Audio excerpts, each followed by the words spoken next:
nous sommes pris en otage par des clans qui sont autour du président de la République, il faut le dire. Nous ne pouvons pas être en position de nos salaires. Nous sommes pris en otage. Paraît-il qu'il y a 15 milliards au Rabank qui attendent le visa de conformité d'un conseiller de la République qui, lui, dans son petit monde, a décidé de ne pas donner ce visa-là. Et c'est pourquoi on n'a pas de salaire. C'est pourquoi on n'arrive pas à payer la dernière partie des pensions du Gabon et de l'extérieur. Ça représente en tout 5 milliards. Or, au Rabank, à 15 milliards là, frais posés.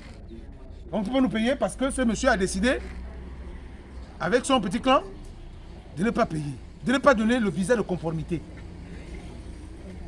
Le visa de conformité. Les Gabonais souffrent parce qu'il y a quelqu'un qui détient le pouvoir de signer. Il n'est pas président de la République. Monsieur le Président, vous avez autour de vous des gens qui réduisent les Gabonais à la mendicité. Et vous avez décidé.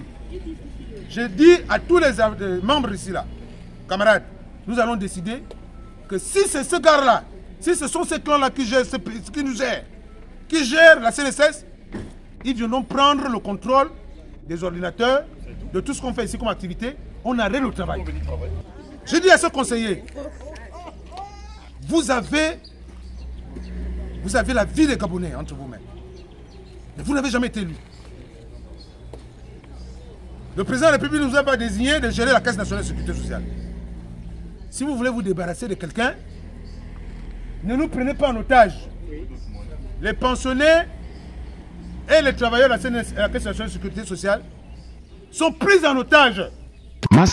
Ceux qui s'amusent au bord de mer là-bas, au gouvernement, à penser que la CNSS peut mourir comme la Caisse de garantie sociale, c'est faux. C'est le pays qui va être en danger. Étant donné que le pouvoir est... Monsieur le Président, ce n'est pas Richard Bekoum qui décide. Les travailleurs de la Caisse nationale de sécurité sociale vont donc décider. Nous allons tout fermer. Même s'ils commencent à payer lundi. Parce qu'on sait que tout le monde n'aura pas le salaire lundi. Est-ce que nous sommes tous d'accord sur ce point? Très bien. Qui est pour lundi qu'on ferme tout?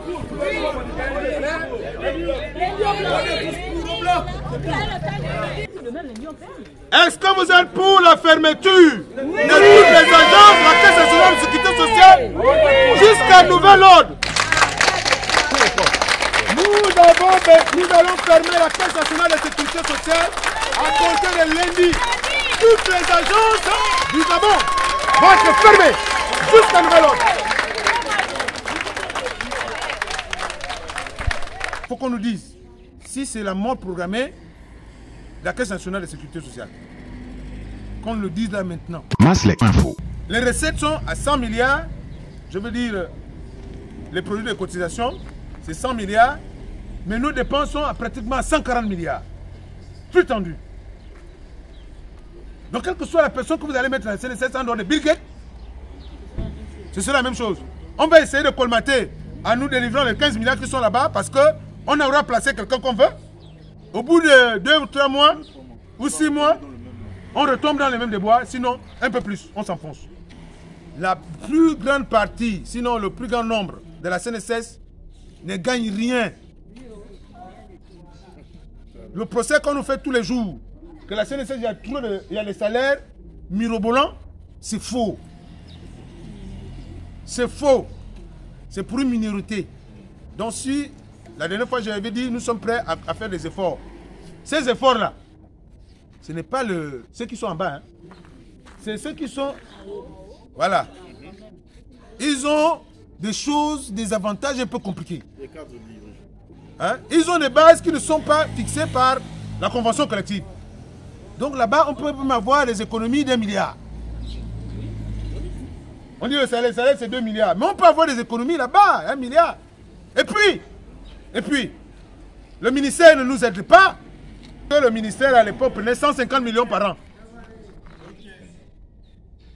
Ça a été réduit, c'est à 90 millions. Ça existe. Ça, ce sont des économies qu'on peut engranger. L'État est censé accompagner la CNSS. L'État n'est pas là pour détruire la CNSS.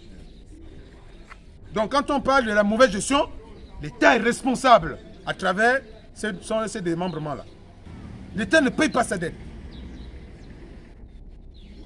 On nous parle d'environ de 100 milliards, mais c'est peu, parce qu'on ne compte pas les pénalités, tout ça. L'État est exonéré des pénalités. Pour quelle raison?